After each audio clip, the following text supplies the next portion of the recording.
ठीक है, चलिए।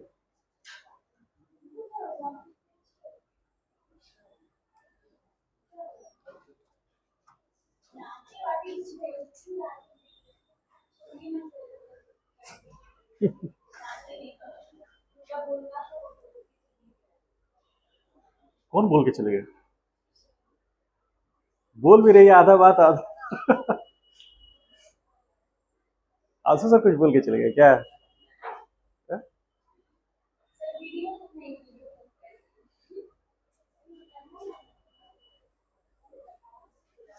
अब मेरे पास और भी रिकॉर्ड हैं। ठीक,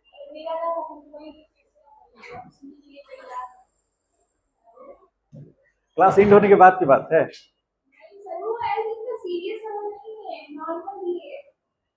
ठीक, चलिए आज हम लोग स्टार्ट करते हैं।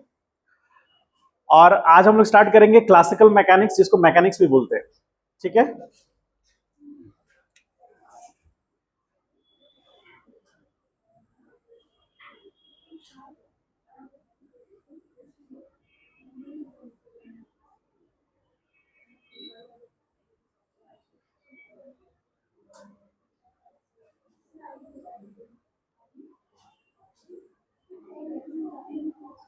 मैकेनिक्स और क्लासिकल मैकेनिक्स।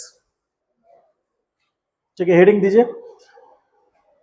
यहां से मेन टॉपिक आपका स्टार्ट हो गया।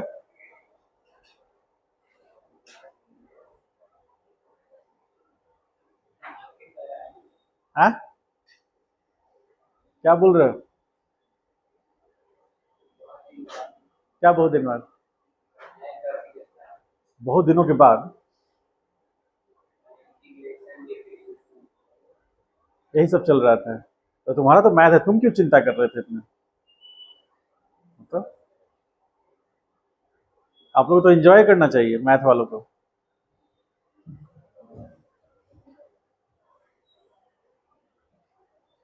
चलिए, मैकेनिक्स कहिए या क्लासिकल मैकेनिक्स। ठीक है, बहुत इंपॉर्टेंट पार्ट है फिजिक्स का, और ये बेस है। ठीक, इसको बेस कहेंगे हम लोग। फिजिक्स में जो आपका 11-12 का करिकुलम है, उसका बेस है ये। यदि ये ठीक नहीं रहेगा तो पूरा का पूरा 11 का 12 दोनों फिजिक्स गड़बड़ हो जाएगा।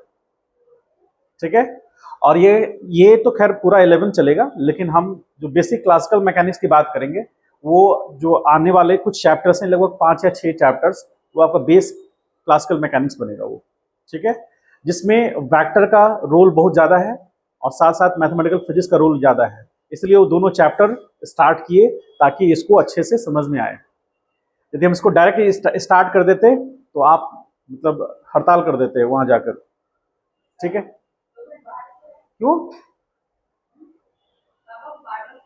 पापा से हमको बात करो, हम हैं किस लिए?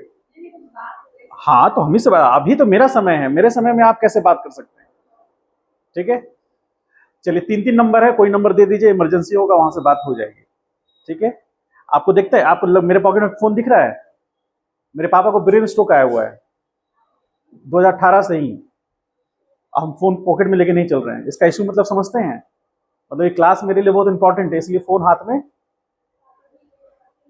हाँ है, भगवान है ना उनके लिए। आइए, मैकेनिक्स, क्लासिकल मैकेनिक्स। अब इसमें हम लोग जो भी बेसिक पढ़ रहे हैं, उसमें हम लोग पढ़ेंगे स्टडी ऑफ बॉडी, बॉडी के बारे में पढ़ेंगे। अ स्टडी ऑफ ए बॉडी, और कह लीजिए पार्टिकल, पार्टिकल और सिस्टम। ठीक है, इस पर पूरा का पूरा हम लोग एक 2 लेक्चर चलेगा ये सिस्टम को समझने के लिए। सिस्टम ही अपने आप में समझने के लिए हम लोग को 2 लेक्चर की जरूरत पड़ेगी। क्या कर रहे हैं, अभी लिखिएगा नहीं, सिर्फ देखिए यहाँ पर। स्टडी ऑफ बॉडी, किसी बॉडी का स्टडी करना है। क्या स्टडी करना है आगे देखेंगे। उस पार्टिकल, यदि हम उसको पार्टिकल मान रहे हैं तो उसको स्टडी करेंगे, या फिर हम सिस्टम किसी को मान रहे हैं तो उसको स्टडी करेंगे। तो वो सारा चीज जो कहलाएगा वो क्लासिकल मैकेनिक्स में हम लोग उसको पढ़ेंगे। जैसे छोटा सा एग्जाम्पल बताते हैं। जैसे मान लीजिए कि ग्राउंड सरफेस है और यहां पर एक कार है जो पॉइंट ए पर है और इस डायरेक्शन में चलना स्टार्ट करता है। इनिशियल वेलोसिटी u है, टाइम t बराबर 0 पे चलना स्टार्ट करता है, और एक्स इनिशियल पोजीशन 0 है, यानी कि वो पार्टिकल कहां पर है या कार कहां पर है, ओरिजिन पर है। तो ये कार को हम क्या मानेंगे, बॉडी मानेंगे, बॉडी कह लीजिए, या फिर हम इसको पार्टिकल भी मान सकते हैं, पार्टिकल भी मान करके चल सकते हैं क्लासिकल मैकेनिक्स में। जहां पर नहीं मानेंगे वो हम बताएंगे आपको, ठीक है। अब बॉडी एक जगह से दूसरी जगह अपना पोजीशन चेंज किया, यहां पर फाइनल वेलोसिटी v हुआ, टाइम बराबर t हो गया, पॉइंट b हो गया, और यहां पर फाइनल पोजीशन को हम x2 कह सकते हैं। तो पार्टिकल ने अपना पोजीशन चेंज किया, ठीक है। तो इसका स्टडी हो रहा है, इसका स्टडी क्या हो रहा है, तो स्टडी होने में क्या हो रहा है, जैसे u इसका इनिशियल वेलोसिटी था शुरुआत में t इक्वल टू 0 पर, टाइम चेंज किया, टाइम भी हम स्टडी कर रहे हैं, और इसका इनिशियल वेलोसिटी u से क्या हो गया, v हो गया, तो हम उसके वेलोसिटी को भी स्टडी कर रहे हैं। उसका इनिशियल पोजीशन 0 था x1, और यहाँ फाइनल पोजीशन x2 हो गया, इसको भी स्टडी कर रहे हैं। ये जितने भी चीजें पैरामीटर चेंज हो रही हैं या जितने पैरामीटर्स हम स्टडी कर रहे हैं वो सारा चीज मैकेनिक्स में आएगा, ठीक है। और स्टडी किसको कर रहे हैं, तो बॉडी को कर रहे हैं, ठीक है। तो इसमें जो बॉडी एक जगह से दूसरी जगह जा रहा है, इसमें दो चीजें आती हैं जो मैकेनिक्स में हम लोग पढ़ते हैं। मैकेनिक्स में दो अलग अलग पार्ट में इसको हम डिस्ट्रीब्यूट करके पढ़ते हैं। पहला पार्ट कहलाता है काइनेमैटिक्स, ठीक, और सेकंड पार्ट कहलाता है डायनेमिक्स, ठीक है। अब हम काइनेमैटिक्स और डायनेमिक्स की बात करें तो जैसे काइनेमैटिक्स में क्या है कि सपोज एक कार जिसको हम एक पार्टिकल या बॉडी मान सकते हैं, t इक्वल टू 0 से u इनिशियल वेलोसिटी से चलना स्टार्ट करता है, x इनिशियल, और यहां पहुंचा b पोजीशन पे t बराबर t मान लेते हैं 10 सेकेंड, सपोज 10 सेकेंड मान लेते हैं, और यहां फाइनल पोजीशन जो हुआ x2 हुआ, यहां से यहां का जो डेल्टा x मतलब क्या हुआ, x final minus x initial बराबर s मान लेते हैं। तो पार्टिकल यहां से यहां पहुंचा v वेलोसिटी। तो इसमें कहीं पर भी in this part of mechanics we do not consider the cause of motion,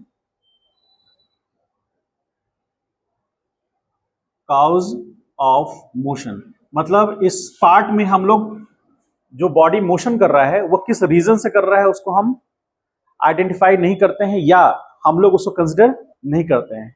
आपको क्या लगता है कि बॉडी या कार जो है ए पोजीशन से बी पोजीशन किस कारण से जाएगा? बॉडी पे फोर्स लगेगा तभी तो वो ए पोजीशन से बी पोजीशन जाएगा, उसका वेलोसिटी चेंज करेगा। यदि उसका फोर्स नहीं लगेगा तो यू इनिशियल वेलोसिटी और फाइनल वेलोसिटी सेम हो जाएगा। बॉडी पर फोर्स नहीं लगा, यदि बॉडी पर फोर्स नहीं लगेगा तो बॉडी में यानी इनिशियली यदि रेस्ट में है तो रेस्ट में ही रह जाएगा। तो उस पर हम लोग नहीं जाएंगे, हम लोग सिर्फ क्या स्टडी करेंगे, बॉडी का इनिशियल पोजीशन क्या है, टाइम क्या है, उसका इनिशियल वेलोसिटी क्या है, फाइनल वेलोसिटी क्या है, और बॉडी का एक्सेलरेशन क्या है। ये सारी चीजों को हम स्टडी करेंगे। तो हम किस में स्टडी कर रहे हैं? काइनेमैटिक्स में। तो ये सारे पैरामीटर्स, कौन कौन से पैरामीटर्स डिस्कस होंगे? टी हो गया जिसको हम टाइम बोल रहे हैं, यू हो गया इनिशियल वेलोसिटी, इनिशियल वेलोसिटी को स्टडी करेंगे, वी हो गया फाइनल वेलोसिटी, फाइनल वेलोसिटी को स्टडी करेंगे, उसके बाद ए एक्सेलरेशन हो गया, x1 initial position, x2 that is final position, और उसके बाद s that is equal to x2 minus x1 जिसको हम क्या बोलेंगे? डिस्प्लेसमेंट। इतने सारे पैरामीटर्स हम स्टडी करेंगे और पूरे के पूरे काइनेमैटिक्स में इन सारे पैरामीटर्स के बारे में ही हम लोग डिस्कस करेंगे, ठीक है। अब आप काइनेमैटिक्स की बात करेंगे तो काइनेमैटिक्स में जो आपका चैप्टर दिया हुआ है एनसीईआरटी बुक के अकॉर्डिंग, तो उसमें आ जाता है motion along straight line, motion along in a plane, या मोशन इन अ प्लेन किसको कहते हैं। तो मोशन इन स्ट्रेट लाइन मतलब पार्टिकल का मोशन जो हो रहा है वो स्ट्रेट लाइन में होगा, ठीक है। और किन किन पैरामीटर्स को स्टडी करेंगे, ये सारे पैरामीटर्स को। अब मोशन इन अ प्लेन में क्या होगा, पार्टिकल का मोशन 2 डायमेंशन हो जाएगा, मतलब एक्स और वाई या वाई जेड या जेड एक्स, ये किसी भी प्लेन में वो मोशन करेगा। और उसमें भी हम लोग क्या पता करेंगे, ये सारा पैरामीटर्स पता करेंगे। इसीलिए हम किस में होंगे, काइनेमेटिक्स में। जब लॉज ऑफ मोशन आएगा तो लॉज ऑफ मोशन में हम बॉडी पे लगने वाले फोर्सेस को भी कंसिडर करेंगे, इसको तो करेंगे ही करेंगे, बॉडी पे लगने वाले फोर्सेस को भी कंसिडर करेंगे, तो हम डायनेमिक्स में आ जाएंगे। तो इस डायग्राम और इस डायग्राम में अंतर क्या है, देखें यहां पर। जैसे बॉडी यहां पर कार मान लीजिए, इस डायरेक्शन में इनिशियल वेलोसिटी यू से चल रहा है, ए पोजीशन है, टी इसका इनिशियल टाइम है, और यहां x1 इनिशियल पोजीशन 0 मान के चलते हैं। कुछ देर के बाद वो यहां पहुंचा, ये पोजीशन b है, t बराबर t मान लेते हैं 10 सेकेंड, 10 सेकेंड। और यहां पर जो वेलोसिटी है that is v, final velocity. इसी डायरेक्शन में एक्सेलरेशन है, a इसी डायरेक्शन में है, this implies v is greater then u होगा, क्योंकि जिस डायरेक्शन में बॉडी के एक्सेलरेशन होगा बॉडी का वेलोसिटी बढ़ेगा, तो इसीलिए हम एक्सेलरेशन इस डायरेक्शन में, तो v is greater then u ले लिया। अब इसमें जो सबसे इंपॉर्टेंट फैक्टर है वो हम यहां पर काउंट करने जा रहे हैं, दैट इज फोर्स। अब फोर्स भी कंसिडर हो रहा है, इसीलिए हम इसको स्टडी कर रहे हैं किसमें, डायनेमिक्स में। तो हम यहां लिख सकते हैं the part of mechanics in which we study about, we consider, कह लीजिए यहां पर ज्यादा अच्छा रहेगा कि कंसिडर कर लें हम लोग। we consider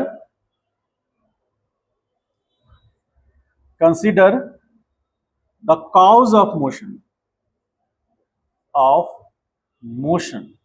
of particle, ठीक है, दैट इज फोर्स को भी हम लोग कंसिडर करते हैं। तो यहां पर ये पैरामीटर्स तो होंगे इधर, इसमें और क्या ऐड हो जाएगा, टाइम हो जाएगा। और यहां पर यदि हम बात करें u, तो इनिशियल वेलोसिटी v क्या होगा, फाइनल वेलोसिटी। उसके बाद a एक्सेलरेशन, x1 किसको कहेंगे, इनिशियल पोजीशन, और x2 फाइनल पोजीशन।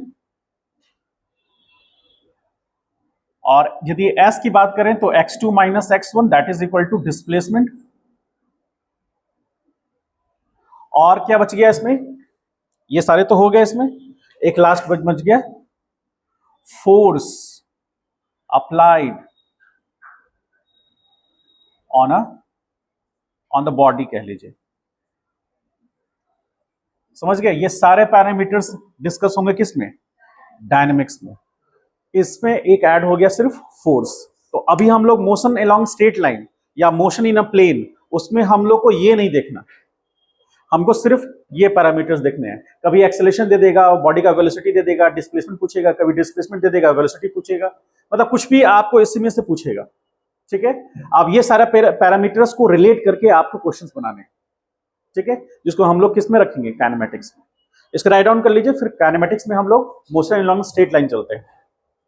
चलिए, कोई डाउट है तो बोलिए, डाउट है?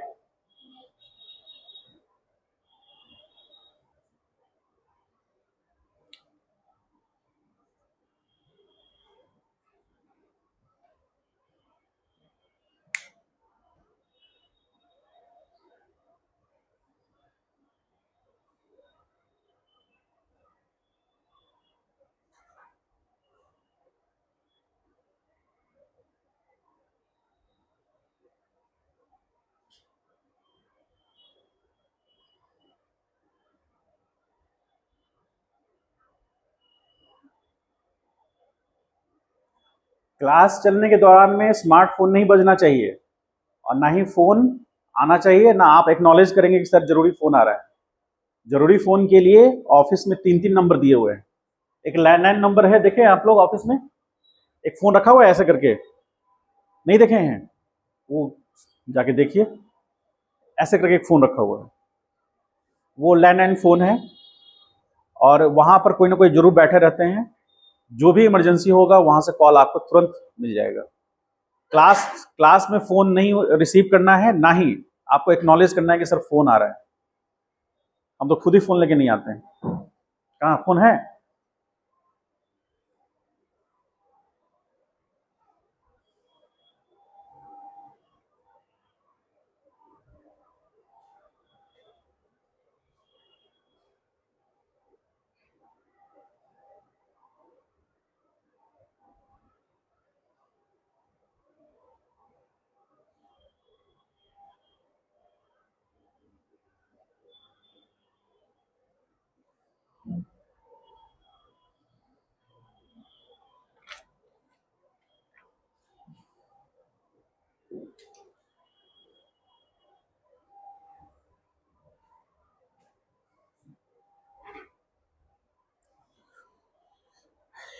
ये कार बनाना सीख लीजिएगा, पूरा थ्रू आउट मोशन ऐसा ही कार बनाएंगे।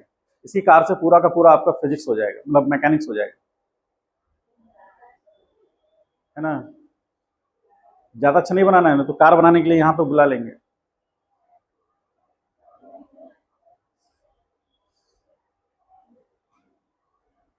आज वो नहीं आई, क्या नाम है,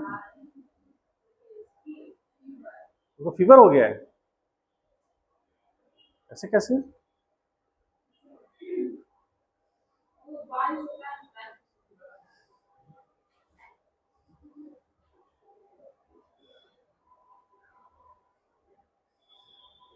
उत्कर्ष नहीं आया आज? अच्छा, हमको लगा शादी में गया है।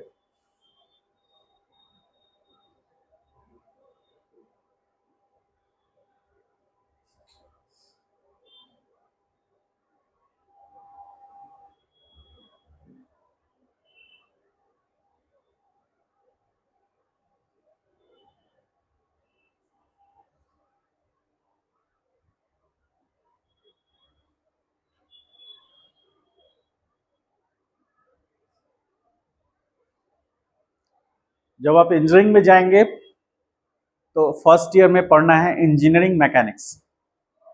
अभी आप पढ़ रहे हैं सिंपल क्लासिकल मैकेनिक्स, इसी के बेस पर होगा इंजीनियरिंग मैकेनिक्स, जिसके बिना सिविल इंजीनियरिंग मैकेनिकल इंजीनियरिंग खास करके नहीं हो पाएगा। दोनों को पढ़ना होता है।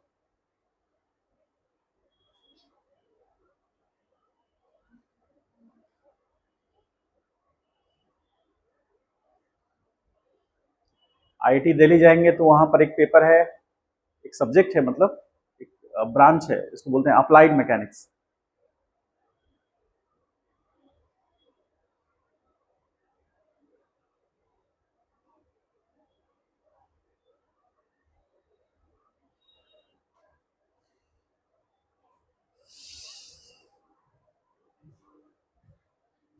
हो गया?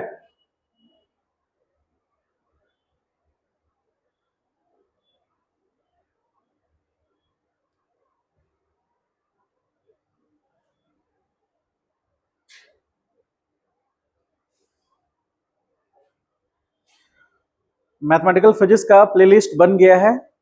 प्लेलिस्ट मतलब समझते ही होंगे आप लोग, हाँ? आप लोग समझते होंगे प्लेलिस्ट मतलब क्या होता है? हाँ हाँ, प्लेलिस्ट मतलब एक जगह आपको एक सारे वीडियोस मिल गए, ओपन करके 16 लेक्चर हैं, सारे लेक्चर खत्म कर लीजिएगा, 20 तारीख को पेपर है। इससे खुशी की बात क्या हो सकती है? और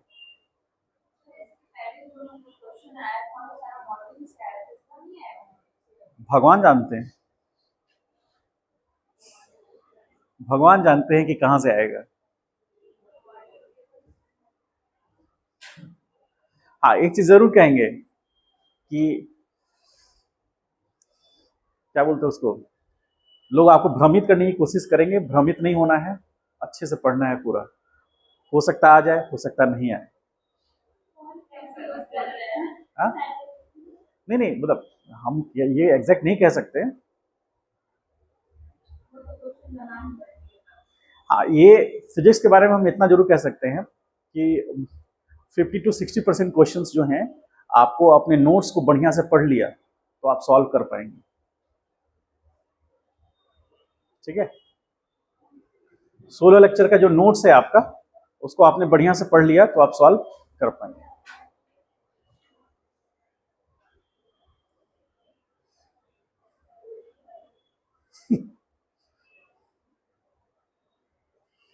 ओके, आराम से, बिल्कुल। चलिए, हो गया, आगे बढ़े। चलिए, एक छोटा सा चीज को समझते हैं कि सिस्टम ऑफ पार्टिकल जो हम लिख दिए हैं, यहां पर एक छोटा सा एग्जांपल से समझा देते हैं, फिर हम लोग मोशन अलोंग स्ट्रेट लाइन आ जाएंगे।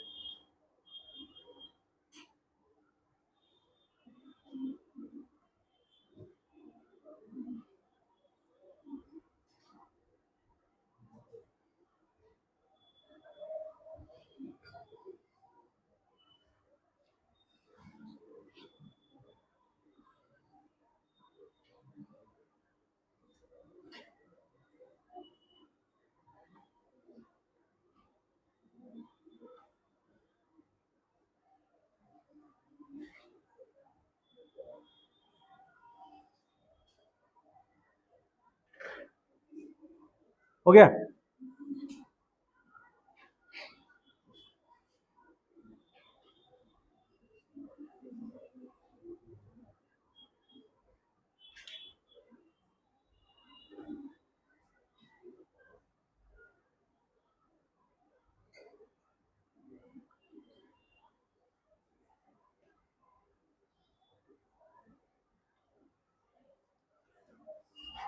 चलिए, आगे बढ़े हम लोग। तो आते हैं डायरेक्ट, फिर अलग से एग्जांपल आएगा उसमें कर लेंगे हम लोग। ठीक है,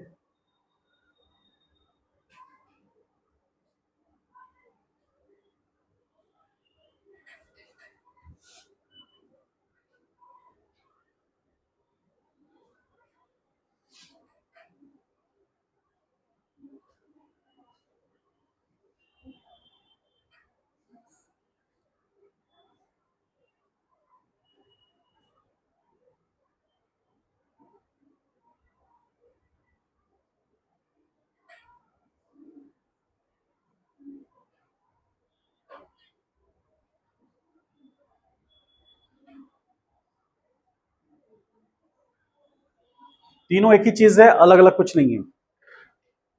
खासकर जेई के लिए हम लोग पढ़ाते हैं जब है, तो उसको काइनेमेटिक्स 1 बोलते हैं। काइनेमेटिक्स 1, चूंकि काइनेमेटिक्स समझ ही गया, और काइनेमेटिक्स 1 इसलिए क्योंकि स्ट्रेट लाइन मोशन है, और जो प्लेन आ जाएगा तो वो काइनेमेटिक्स का सेकंड पार्ट हो जाएगा, उसको काइनेमेटिक्स 2 बोलते हैं। ठीक है, समझ गए इस बात को। या फिर मोशन अलोंग स्ट्रेट लाइन कहिए, जो एनसीईआरटी किताब में लिखा हुआ नजर आएगा आपको, और वन डायमेंशन मोशन ये भी कहते हैं लोग। सब तीनों एक ही चीज है, कोई अलग नहीं है। ठीक है, अब हम लोग बात करते हैं मोशन अलोंग स्ट्रेट लाइन का, या वन डायमेंशन मोशन, या काइनेमेटिक्स 1 का। तो सबसे पहला जो पॉइंट हमारे पास आता है, सबसे पहला फर्स्ट पॉइंट वो आता है रेस्ट एंड मोशन। सबसे पहले यही आता है। रेस्ट एंड मोशन कहने का मतलब क्या हुआ कि बॉडी को कब हम रेस्ट में कहेंगे और बॉडी को कब हम मोशन में कहेंगे। ठीक है, तो सेम वही चीज, यदि ऐसा समझ लीजिए कि मान लीजिए कोई बॉडी है, वो पोजीशन ए पर है, और x1 उसका क्या है, 0 है। टी बराबर इनिशियल, टी इनिशियल 0 है, और कुछ समय के बाद t2 आ गया, और t2 भी क्या है, t2 टी टाइम है, मान लेते हैं 20 सेकेंड। लेकिन पार्टिकल का पोजीशन चेंज हुआ है क्या, नहीं हुआ है। यानी कि टाइम बीतने के साथ पार्टिकल का पोजीशन चेंज नहीं हो रहा है। ठीक है, जिस पोजीशन पे है उसी पोजीशन पे रह गया। तो हम कह सकते हैं कि when if the position of particle, position of particle, पहले भी बोले थे कि बॉडी को हम पार्टिकल मानेंगे, इस कार को भी हम पार्टिकल मान के चल सकते हैं। If the position of particle is not changing with respect to time, then body or particle is said to be in rest, वो रेस्ट में कहलाएगा। टाइम, इनिशियल टाइम 0 था, फाइनल टाइम 20 सेकेंड हुआ, लेकिन पार्टिकल का पोजीशन यही x initial था और यही x फाइनल हो गया। तो इनिशियल पॉइंट और फाइनल पॉइंट सेम हो गया, तो डेल्टा x क्या मिलेगा हमको? तो x2 माइनस x1, तो ये 0 माइनस 0, तो इसलिए डेल्टा x 0, इसका मतलब डिस्प्लेसमेंट क्या होगा? बराबर 0। इसका मतलब एक कॉमन पॉइंट ये समझिए, यदि बॉडी का डिस्प्लेसमेंट 0 है तो बॉडी रेस्ट में कहलाएगा, ये जरूरी नहीं है। ठीक है, समझ गए? हाँ, ये जरूर कह सकते हैं इससे कि यदि बॉडी का डिस्प्लेसमेंट 0 है तो इसका मतलब है कि बॉडी अपने इनिशियल पॉइंट पे जब था, फाइनल पॉइंट भी वही था। आप ये कह सकते हैं, लेकिन ये नहीं कह सकते हैं कि बॉडी ने मोशन नहीं किया। ठीक है, ये एक मिसकंसेप्शन है, यहां से क्वेश्चन उठा था कि बॉडी का initial point final point same होना ये बताता है कि डिस्प्लेसमेंट 0 होगा, लेकिन वो ये बात को नहीं बताता कि बॉडी ने मोशन नहीं किया होगा। ठीक है, तो इस बात को ध्यान रखना कि बॉडी का मोशन हो सकता है इनिशियल पॉइंट और फाइनल पॉइंट सेम हो जाए। ये स्ट्रेट लाइन मोशन में भी पॉसिबल है। जैसे मान लीजिए कि एक छोटा सा कोई बॉल है, वो इस डायरेक्शन में चला, इनिशियल वेलोसिटी u से, पॉइंट ए था, और यहां आकर के वो रुक गया। यहां पर उसका v क्या हो गया? 0 हो गया। ये x इनिशियल 0 और यहां x फाइनल मान लीजिए 10 मीटर है। तो बॉल जो है a पोजीशन से b पोजीशन जाने में कितना डिस्टेंस ट्रेवल किया? 10 मीटर। और उसके बाद फिर किसी फोर्स के कारण वो बॉल इस डायरेक्शन में चला और कुछ देर के बाद फिर यहां पोजीशन पे आ गया, ए पोजीशन पर। तो यहां से यहां जाने में फिर से बॉडी यहां से यहां डिस्टेंस कितना ट्रेवल किया? 10 मीटर, और ये उसका x फाइनल हो गया। x फाइनल मतलब x2 हुआ ना, यहां पर x2 हुआ, फिर रिटर्न बैक हुआ तो ये x1 हो गया उसके लिए, और यहां फिर आकर x2 हो गया तो x2 0 हो गया। तो टोटल यानी कि आप फाइनल मानेंगे, फाइनल तो x initial x final minus x initial, तो वो 0 माइनस 0 हो गया, क्योंकि फाइनल पोजीशन क्या हो गया? 0, इनिशियल पोजीशन क्या था? 0, इसलिए डिस्प्लेसमेंट 0 हो गया, लेकिन बॉडी ने मोशन किया। अब आप यहां से यहां देखेंगे, मतलब ए पॉइंट से बी पॉइंट जब पहुंचा तो आप यदि मोशन देखेंगे तो डिस्प्लेसमेंट 0 नजर नहीं आएगा, वहां बॉडी के पास कुछ डिस्प्लेसमेंट होगा। लेकिन आप यदि ए पोजीशन से बी और फिर बी से ए का टाइम देखेंगे तो आपको initial position final position same नजर आएगा और पार्टिकल का डिस्प्लेसमेंट 0 आएगा। ठीक है, लेकिन हम ये नहीं कह सकते हैं कि पार्टिकल का मोशन नहीं हुआ। समझ गए? तो लेकिन टाइम के साथ यदि पार्टिकल का पोजीशन चेंज नहीं करेगा तो हम कह सकते हैं कि बॉडी किसमें है? रेस्ट में। कॉन्सेप्ट समझ में आया? ये इंपॉर्टेंट है। अब हम लोग बात करते हैं मोशन का।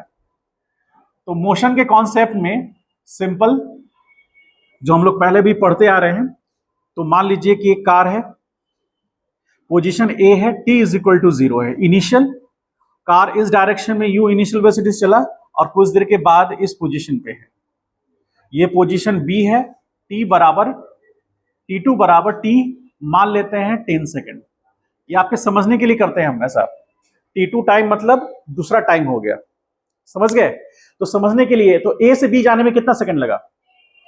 हाँ, ये आपको समझ में आया इसीलिए, और उसी को हम t मानते हैं। t कुछ भी हो सकता है, 0 सेकंड के अलावा कोई भी टाइम हुआ ना वो t2 हो जाएगा। हाँ, ये बात अलग है कि 1 सेकंड में चेक करेंगे तो बॉडी यहां पे ही होगा, 10 सेकंड में चेक किए यहां होगा, 20 सेकंड में चेक करेंगे उससे आगे होगा। ठीक है, हो सकता है। तो यहां t1 0 और वहां t2 10 सेकंड, यहां पर x इनिशियल 0 और यहां x जो फाइनल है सपोज 20 मीटर है, तो यहां से ये डेल्टा x कहलाएगा, जो कि x2 माइनस x1 होगा, और वो कितना होगा? 20 माइनस 0 बराबर डिस्प्लेसमेंट होगा। ठीक है, तो हम कह सकते हैं कि when the position of a particle changes with respect to time, then body is said to be in motion। तो क्या आपका बॉडी मोशन कर रहा है बैठे हुए? हम ऐसे रुके हुए हैं तो मेरा बॉडी मोशन कर रहा है? नहीं। लेकिन क्या, सपोज कीजिए मेरा जो हाइट है, सपोज मेरा हाइट मान लीजिए 5 फीट 5 इंच है, ठीक है। तो क्या मेरा जब जन्म हुआ था तो मेरा हाइट इतना ही था? जन्म के साथ, समय के साथ मेरा हाइट बढ़ा, तो मेरे बॉडी का मोशन हुआ?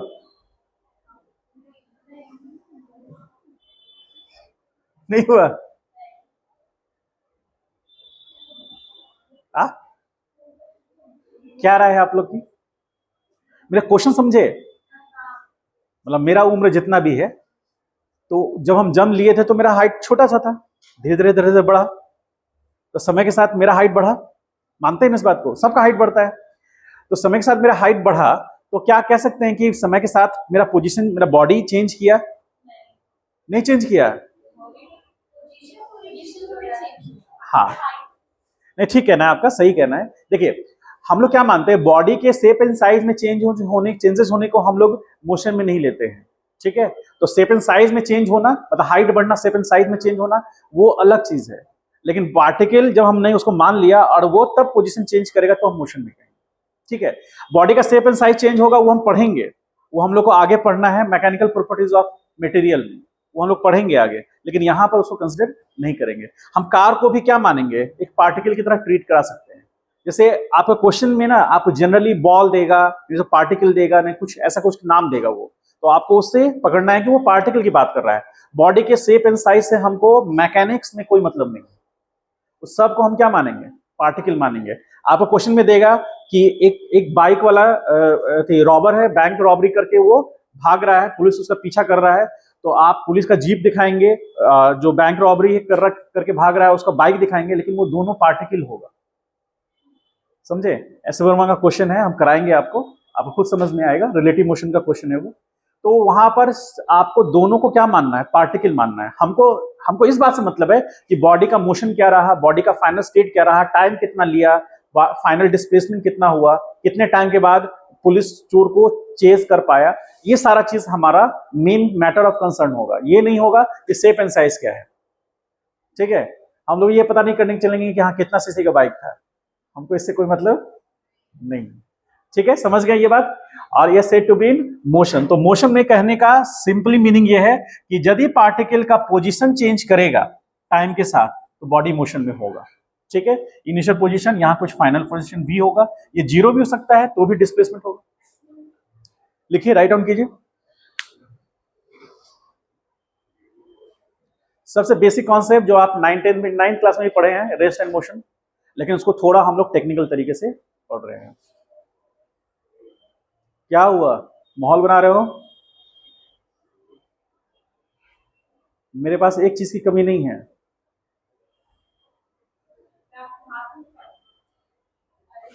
आज थोड़ा आलसी आदमी है, हम थोड़ा आलसी हैं। अब वहां से कपड़ा उठा के क्यों लेके आए?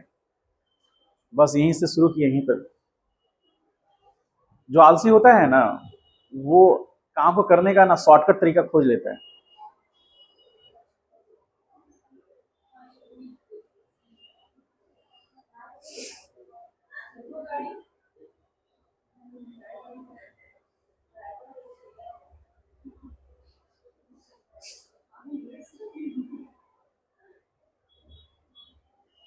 डाउट है तो पूछिए, ठीक है। कोई डाउट नहीं है? हाँ बोलिए।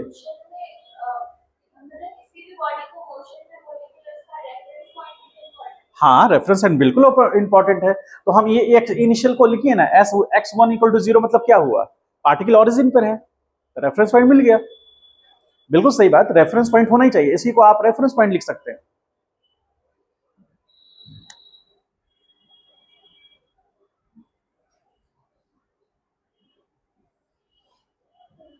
यहाँ रेफरेंस पॉइंट ए हो गया।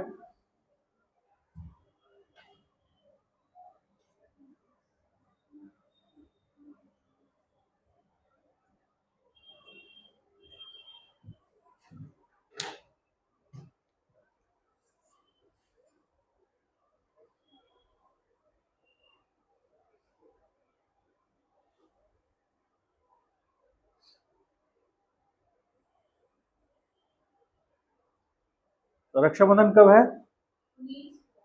19 जुलाई को है? अगस्त को है? हाँ मेरी सिस्टर यहीं रहती है।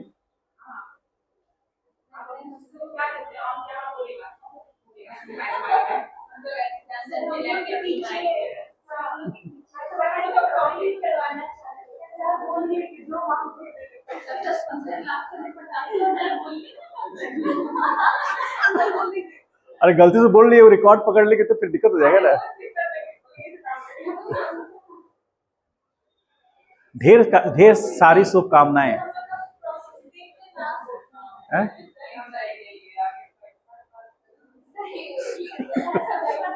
पैसा क्या है, पैसा कुछ नहीं।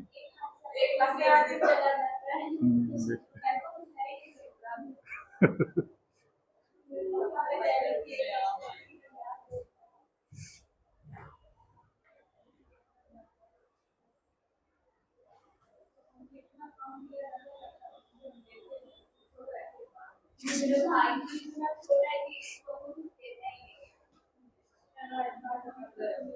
रक्षाबंधन का बेस पैसा थोड़ी ना है।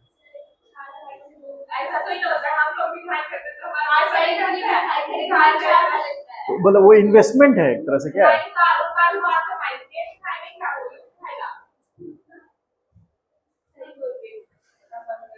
अच्छा वो तो अलग बात है। सबसे वो अलग बात है, सबसे खुशी और हर्ष उल्लास की बात है कि एक दिन का छुट्टी मिलेगा।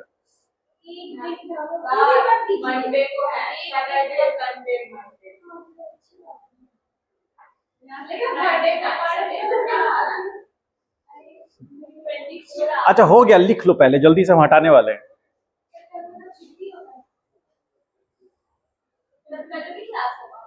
कल हो सकता है कंप्यूटर वाला आपका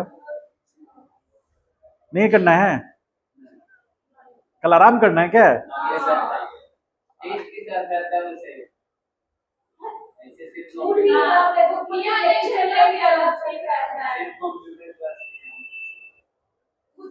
ठीक है तो उस दिन केमिस्ट्री फिजिक्स और बायो भी रख देते हैं।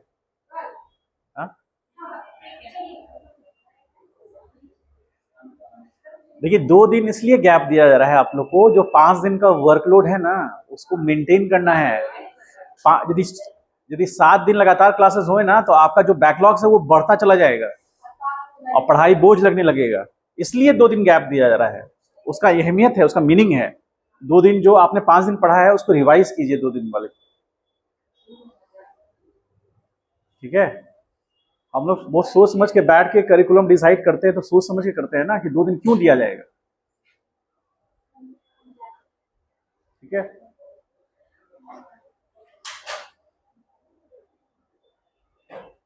हो गया, आगे बढ़े। चलिए, क्या चीज में 3 दिन छुट्टी रहेगा, अष्टमी, नवमी और विजयदशमी। 3 दिन, और 2 दिन दीपावली में और 3 दिन छठ पूजा में। बिल्कुल।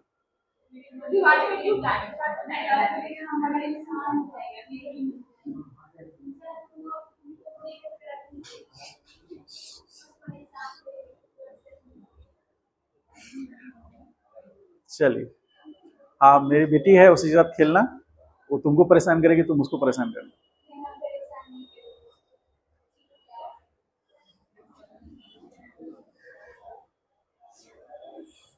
हो गया। चलिए, अब देखिए इसमें हम लोग आगे बढ़े, रेस्ट एंड मोशन। अब हम लोग थोड़ा सा ओवरव्यू लेते हैं डिस्टेंस और डिस्प्लेसमेंट का। हो गया।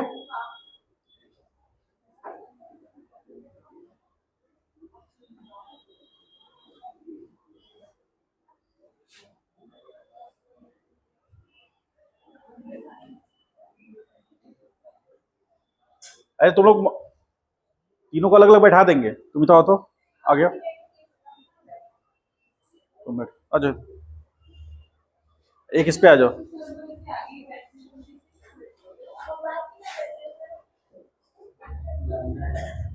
वो हंस रही है।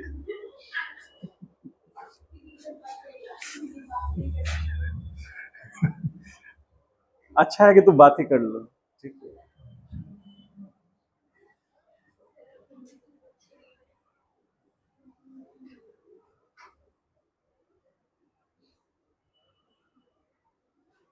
आई, डिस्टेंस एंड डिस्प्लेसमेंट। डिस्टेंस का सिंबल हम क्या रखेंगे, 2 मिनट ध्यान से देखिए। आप चूंकि वेक्टर पढ़ चुके हैं तो एस ले सकते हैं और यहां पर ठीक है एरो देंगे, चूंकि स्पेसिफिक डायरेक्शन होता है डिस्प्लेसमेंट का, डिस्टेंस का कोई स्पेसिफिक डायरेक्शन नहीं होता। ठीक है, तो अब हम लोग चूंकि वेक्टर पढ़ चुके हैं इसलिए अब डिफरेंस कर सकते हैं हम लोग। छोटा सा एग्जांपल लेके बताते हैं, दोनों में वही कवर हो जाएगा। जैसे इनिशियल पोजीशन ए है और किसी पार्टिकल का फाइनल पोजीशन बी है, ये एक्स इनिशियल है, तो एक्स इनिशियल और ये एक्स फाइनल, अलग अलग पाथ होंगे। जैसे ये मान लीजिए सपोज करें ये पाथ फॉलो करते हुए जाते हैं तो ये पाथ 1 होगा, पाथ 1 और ये डिस्टेंस सपोज 20 किलोमीटर है। उसके बाद पाथ 2, पाथ सेकंड और इसका डिस्टेंस 15 किलोमीटर है।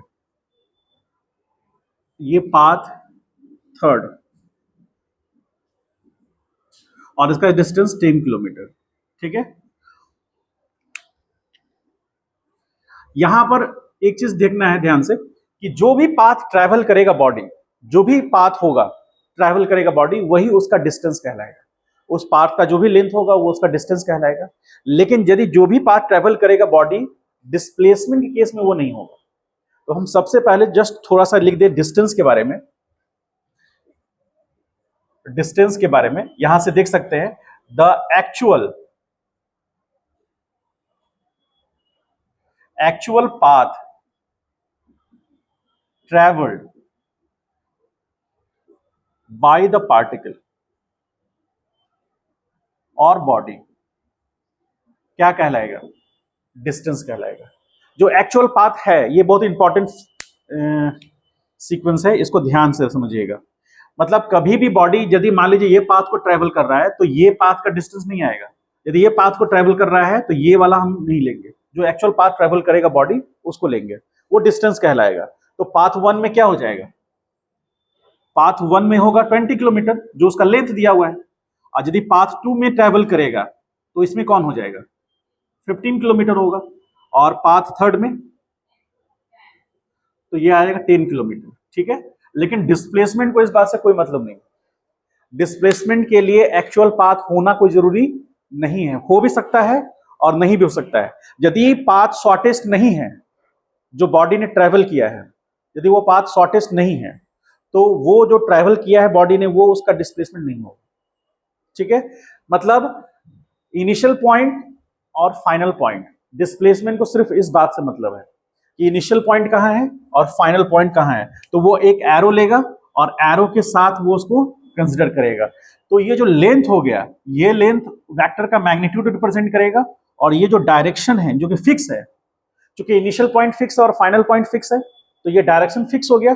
और यदि मान लेते हैं सपोज थोड़ा देर के लिए कि ये डायरेक्शन एक्स एक्सिस को रिप्रेजेंट कर रहा है, तो ये जो लेंथ होगा डिस्प्लेसमेंट एस, मॉड क्या लिखेंगे 10 kilometre for path first, path second, path third. किसी भी पाथ के लिए डिस्प्लेसमेंट का मैग्नीट्यूड कितना होगा, 10 किलोमीटर, उसको पाथ से मतलब ही नहीं है। और यदि बॉडी ने यही थर्ड पार्ट ट्रेवल किया तो हम कह सकते हैं कि mod of displacement is equal to distance if the path travel by the body is path third. तब हम क्या लिख सकते हैं, mod of displacement is equal to distance, तभी लिख सकते हैं। अदरवाइज हम मान लीजिए बॉडी ने फर्स्ट पार्ट ट्रेवल किया, तो बॉडी ने फर्स्ट पाथ ट्रेवल किया तो उसका डिस्टेंस हो जाएगा 20 किलोमीटर, लेकिन डिस्प्लेसमेंट का मैग्नीट्यूड कितना होगा 10 किलोमीटर। ठीक है, सेकंड पाथ ट्रेवल किया बॉडी ने तो बॉडी का डिस्प्लेसमेंट हो जाएगा 10 किलोमीटर ही रह जाएगा, डिस्टेंस हो जाएगा 15 किलोमीटर। ठीक है, और यदि पाथ थर्ड फॉलो किया तो ये होगा, समझ गए। तो हम यदि डिस्प्लेसमेंट के बारे में लिखना चाहें, डिस्प्लेसमेंट के बारे में, तो इसमें लिख सकते हैं द स्मॉलेस्ट लेंथ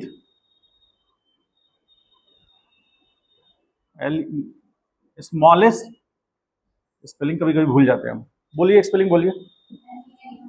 हाँ, smallest length of the initial point, initial point two final point, point of the motion. ठीक है, तो स्मॉलेस्ट लेंथ किसके बीच का, इनिशियल पॉइंट और फाइनल पॉइंट का। And its direction direction will be towards the final point. क्योंकि displacement vector quantity है, तो ये उसका लेंथ, उसका मैग्नीट्यूड रिप्रेजेंट करेगा, और ये उसका डायरेक्शन। समझ पाए? इनिशियल पॉइंट से निकलेगा रे, मतलब या इनिशियल पॉइंट से काउंट करेंगे, और एरो का डायरेक्शन किधर होगा, जिधर फाइनल पॉइंट होगा। तो वो लेंथ हो, उसका मैग्नीट्यूड हो गया, और वो डायरेक्शन हो गया, इसलिए वेक्टर डिफाइंड हो गया।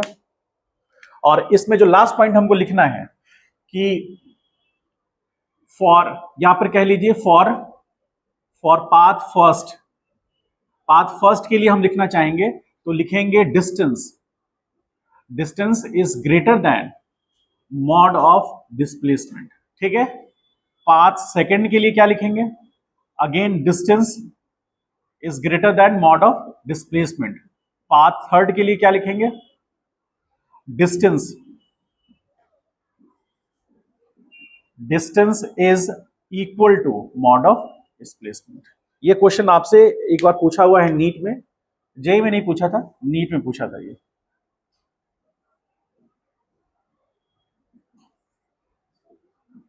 चलिए राइट डाउन कीजिए सबको।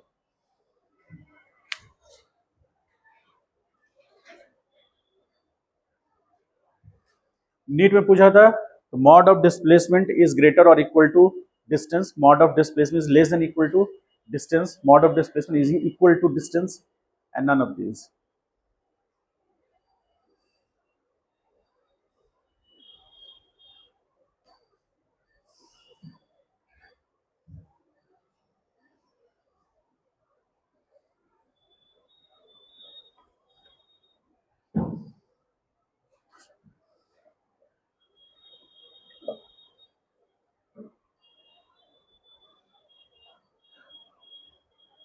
पहला मॉड्यूल सब लोग लेके आइए कल से, मतलब मंडे से।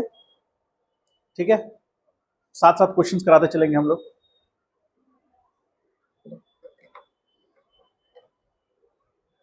अच्छा, मंडे शायद आप लोग बोल रहे थे वो शीट, वो मैथमेटिकल फिजिक्स का डिस्कस करना है, मंडे रखिए ना उसके लिए। ठीक, ज्यादा है नहीं, डिस्कस करके फिर आगे पढ़ जाएंगे हम लोग।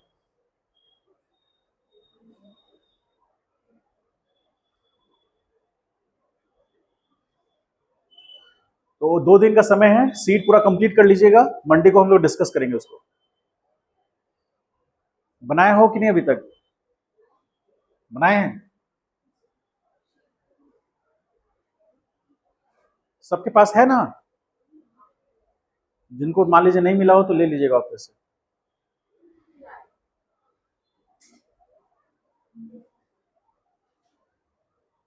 टीपीएस वगैरह के लिए ध्यान रखिएगा, टीपीएस क्लास में डिस्ट्रीब्यूट कराया जाएगा, आप एब्सेंट रहेंगे तो वो 2 पेज का टीपीएस है, नीचे से जेरॉक्स कराना पड़ेगा आपको। ठीक है, इसलिए कोशिश कीजिए क्लास में कंटिन्यू रहें।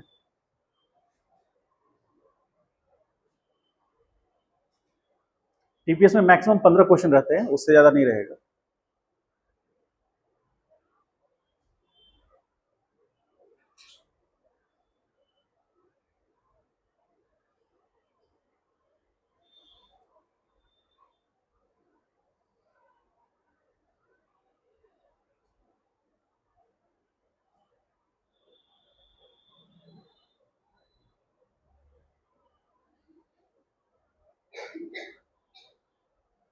कोई डाउट?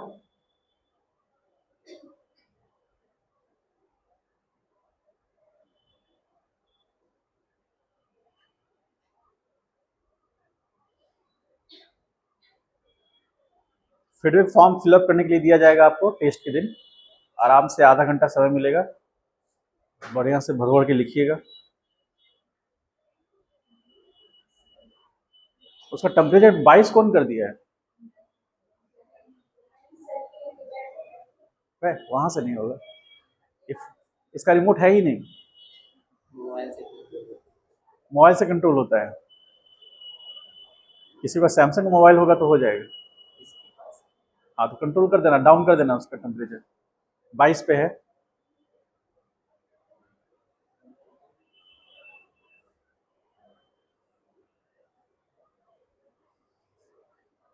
आज से 1 करोड़ साल पहले जब कैमरा नहीं लगा हुआ था, पता नहीं, हमको भी नहीं पता है। कैमरा तो होगा ही, हम अब उसको देखने कौन जाएगा, मनीषी देखेंगे, करेंगे वही। हमको कुछ पता ही नहीं चला।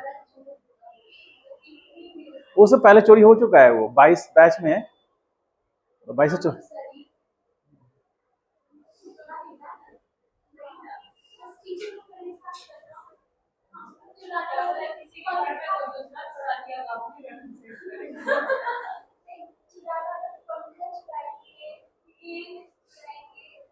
ओ,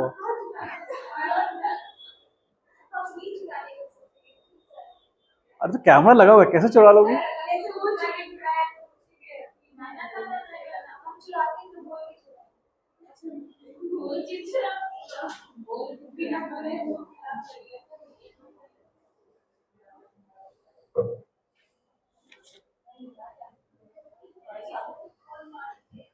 हो गया, निकल गया। एक क्वेश्चन थोड़ा हल्का लेवल का, हल्का लेवल क्वेश्चन दें। हाँ?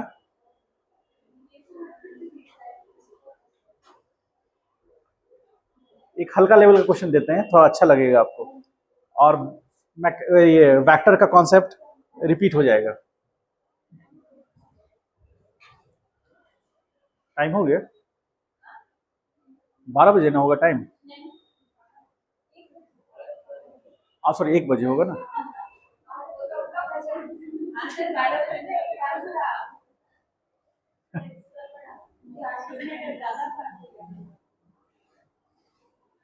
आइए अगला क्वेश्चन देखिए, अगला क्वेश्चन देखिए, फिर तो अंदाजा लग जाएगा आपको।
निकालिए तो, ए से बी के लिए mod of displacement by distance का रेशियो निकालिए।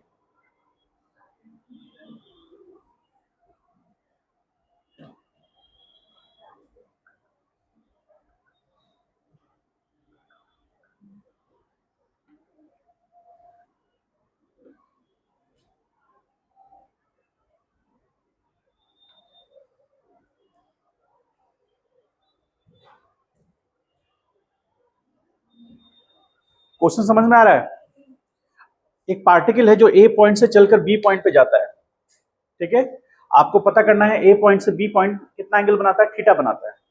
तो आपको पता करना है कि ratio of mod of displacement by distance, क्योंकि रेशियो जो होगा वो स्केलर का होगा, इसलिए मॉड लगाया गया है डिस्प्लेसमेंट के आगे, ताकि स्केलर को स्केलर के साथ रेशियो निकाल सकें।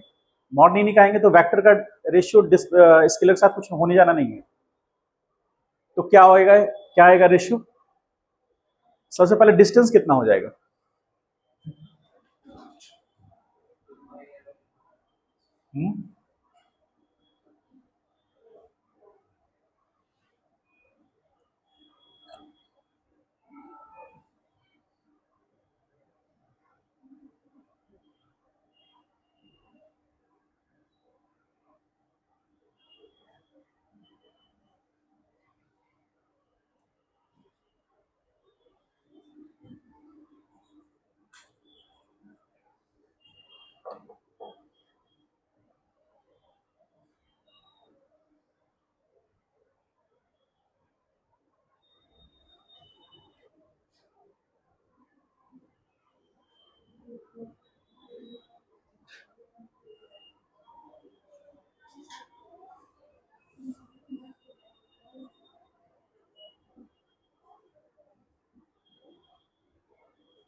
कुछ समझ में आ रहा है क्या हो रहा है?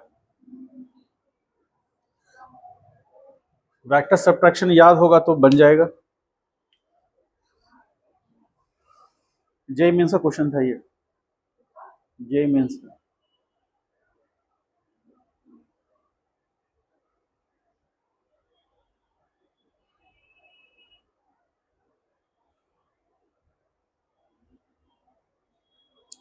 सॉल्यूशन समझ में आया है तो बताइए, नहीं आया तो फिर से बताएंगे हम। वेक्टर पढ़ा है?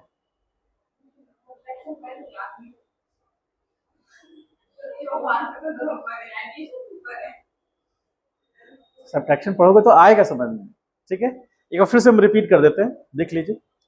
जो लोग ने पढ़ा है उनको याद आ जाएगा, और जो लोग नहीं पढ़े हैं एक बार देख लीजिए। वेक्टर सब्ट्रैक्शन बोलता है कि यदि दो वेक्टर का सब्ट्रैक्शन निकालना है तो जिधर एरो हेड जाएगा वो माइनस जहां टेल पॉइंट होगा। तो R2 की तरफ एरो हेड गया है। क्यों गया है, ये क्यों लिए हम? क्योंकि पार्टिकल ए पॉइंट से बी पॉइंट गया तो डिस्प्लेसमेंट तो शॉर्टेस्ट पाथ ही होगा ना। तो हम क्या बताए थे, इनिशियल पॉइंट से फाइनल पॉइंट को आप मिलाइए डायरेक्ट, वो लेंथ उस वेक्टर का मैग्नीट्यूड होगा, और डायरेक्शन जो इनिशियल पॉइंट से फाइनल पॉइंट की तरफ होगा। तो इनिशियल पॉइंट से फाइनल पॉइंट की तरफ हमने डायरेक्शन दे दिया, और ये जो लेंथ है उस वेक्टर का क्या होगा, तो R2 माइनस R1 होगा। यदि हमारे पास ये R1 वेक्टर है, ये R2 वेक्टर है, ठीक है। R1 वेक्टर जो हम ले रहे हैं यहां पर, इसका मैग्नीट्यूड कितना है, R, और R2 वेक्टर का ही मैग्नीट्यूड कितना है, R है।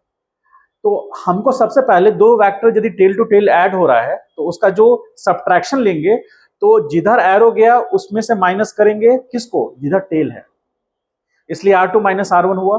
अब इसका स्पेशल केस क्या कहता है कि वेक्टर सब्ट्रैक्शन में दो वेक्टर यदि सेम मैग्नीट्यूड का है, ठीक है, और उनका सब्ट्रैक्शन निकालना है, तो फाइनल रिजल्ट ये आएगा R sin theta by 2। Exact मतलब ड्राइव्ड रिलेशन है ये, हम निकाल के बताए हैं आपको, ठीक है। तो आप उसको पुट कर दिए क्योंकि वही उसका लेंथ कहलाएगा। कब? सब्ट्रैक्शन में दो वेक्टर जिनका मैग्नीट्यूड सेम है, तो उनका मैग्नीट्यूड कितना है? इसका भी मैग्नीट्यूड आर है, इसका भी मैग्नीट्यूड आर है। तो यहां हम ऐसा लिख सकते हैं, मॉड ऑफ R1 बराबर आर और मॉड ऑफ R2 बराबर भी आर लिख सकते हैं।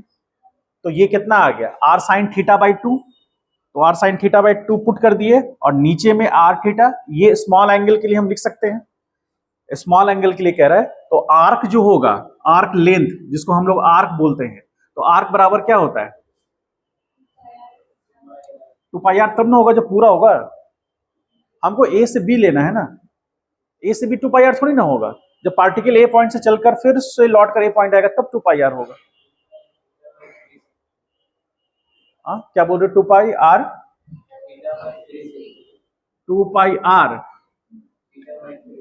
बाई 360। तो 2 पाई आर थीटा बाई 2 पाई नहीं लिख सकते हैं इसको, तो आर थीटा। अरे एक फॉर्मूला पढ़े ना, आर्क बराबर क्या होता है?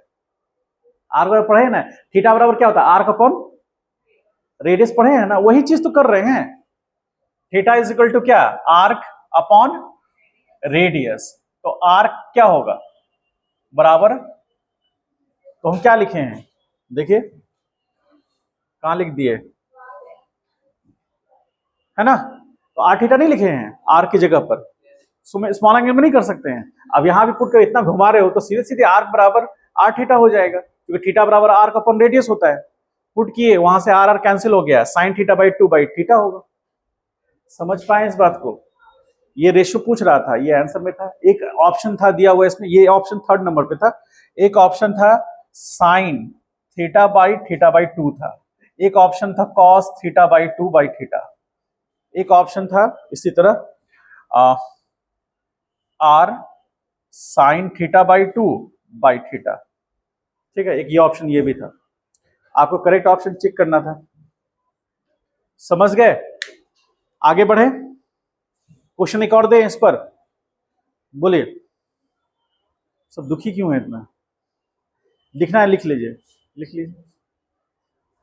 पता नहीं सब इतना दुखी क्यों रहते हैं। कितना अच्छा चीज है, मजा नहीं आता है बनाने में। हाँ, आपने साइंस जब ले लिया तब तो उसको,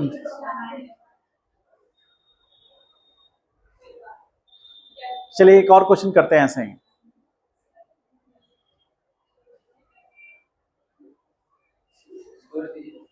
होमवर्क में लीजिए क्वेश्चन एक,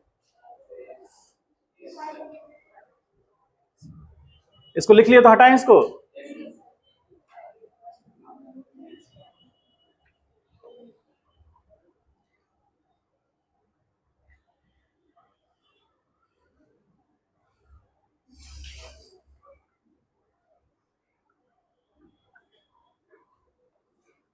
शॉर्ट नोट्स बनाना स्टार्ट कर दीजिए और उसको रिवाइज कीजिए, सारे फॉर्मूले याद हो जाएंगे आपको।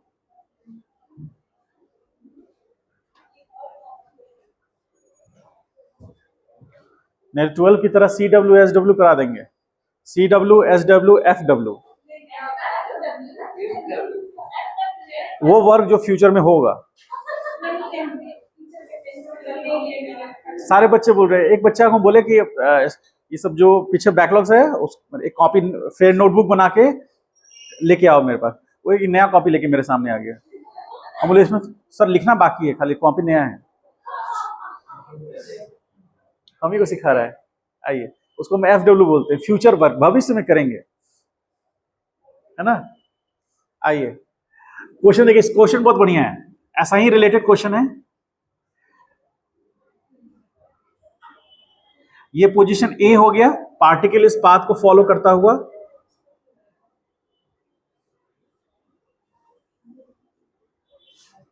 ये एंगल जो है 300 डिग्री हो गया। ठीक है, 300 डिग्री मान के चलिए। ये पॉइंट B हो गया। आपसे पूछ रहा है कि find the displacement covered by the body. Displacement बताना है तो ध्यान रखिएगा एक चीज, एस बताना है डिस्प्लेसमेंट, तो दोनों चीज पता होना चाहिए, मैग्नीट्यूड और डायरेक्शन। ये दोनों चीजें आपसे पूछ रहा है तब जाकर के आपका क्वेश्चन कंप्लीट होगा। एंगल दे रखा है, फाइनल पोजीशन और इनिशियल पोजीशन आप आइडेंटिफाई कर सकते हैं, आपको डायरेक्ट मैग्नीट्यूड और डायरेक्शन बताना है। हो पाएगा? ध्यान रखने वाली बात यह है, अच्छी बात यह है कि सेंटर पॉइंट को यदि ओ मान लेंगे आप, तो ओ ए वैक्टर बराबर होगा ओ बी वैक्टर के, क्योंकि सर्कल है। तो आपको दो वैक्टर इक्वल मिल गया, उनके बीच का एंगल पता चला गया, कितना एंगल होगा? 60 डिग्री होगा उनके बीच का एंगल। ये एंगल थीटा, थीटा यहाँ 60 डिग्री होगा। तो आपको डिस्प्लेसमेंट पूछ रहा है, आप डायरेक्ट एरो हेड यूज करेंगे यहां से यहां के लिए, क्योंकि फाइनल पोजीशन बी है, इनिशियल पोजीशन ए है, तो डायरेक्ट एरो लिए, उसका लेंथ उसका मैग्नीट्यूड हो गया और ए से बी का डायरेक्शन उसका डायरेक्शन हो गया।